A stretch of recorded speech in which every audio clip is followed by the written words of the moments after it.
Now, local adjustments in DxO PhotoLab is doable, but honestly, you can get much better results in Photoshop and even Lightroom. But it's been improved in PhotoLab, and it can be useful, especially if your adjustment includes brightening those underexposed areas of your image that might result in added noise, as PhotoLab will reapply the noise reduction automatically with every adjustment. So now, let's have a look. All right, let's take a look at this image of El Capitan in Yosemite National Park along the Merced River, obviously in fall with the fall colors.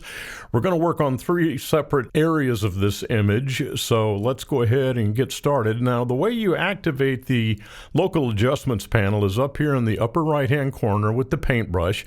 You click on that, and then you'll see this panel come up that says Local Adjustments. Go figure.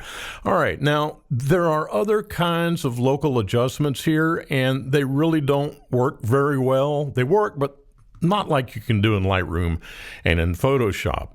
The one that I really kind of lean on more than anything else is this brush, because you can control it. So let's go ahead and click on it, and you'll see 2 panels that come up here, and there's a lot of specific things you can do to your mask here with this. But the one I really always just go back to is the simple one: size, feather, flow, and quality, or opacity rather. So let's go ahead and start, and we're going to establish our first mask right here in the dark areas. Let's go ahead and paint the area we want to work on, and we will just paint that over. And you'll notice over here in the local adjustments panel, mask number 1 comes up. And if we want to establish another mask to work on another area of the image, just hit Shift in, and as you can see there, mask number 2 comes up. So let's go ahead and paint the fall colors in the trees right here. Very simple. And then we're going to do a third mask, which is Shift in, and we come over and we capture this top area. Now, I think you can see pretty much what we're going to do with each one of these different areas.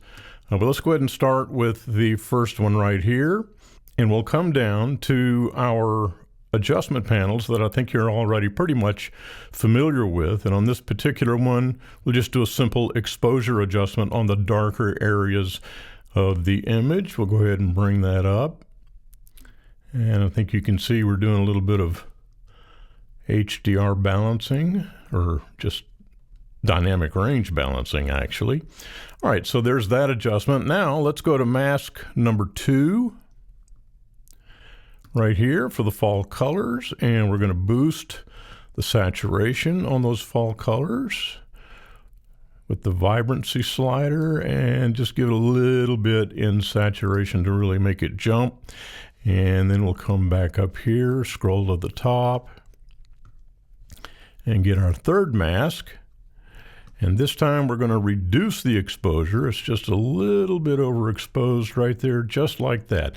Now, these are major adjustments. The masks weren't drawn particularly microscopically accurate, and it's not meant for that. These are adjustments from the 30,000 foot altitude. If you want to do fine masking with hair and these little areas right here in the trees and so on, you're much, much better off doing that kind of thing in Photoshop or Lightroom. But for large, basic areas of the image, just making some adjustments, this works very, very well, actually. Let's go with it before and after. Now, obviously, this is a matter of subjectivity, matter of taste, but I like that result. And so there are the local adjustments. Before we conclude, this area down here, this panel has a lot of stuff in it. It would be a 30-minute lesson to go through each one of these. Go ahead and experiment with it. You can't hurt anything. You can always go Command-Z to back up. So have fun, see what you can make out of it. And there you have the local adjustments panel in DxO PhotoLab.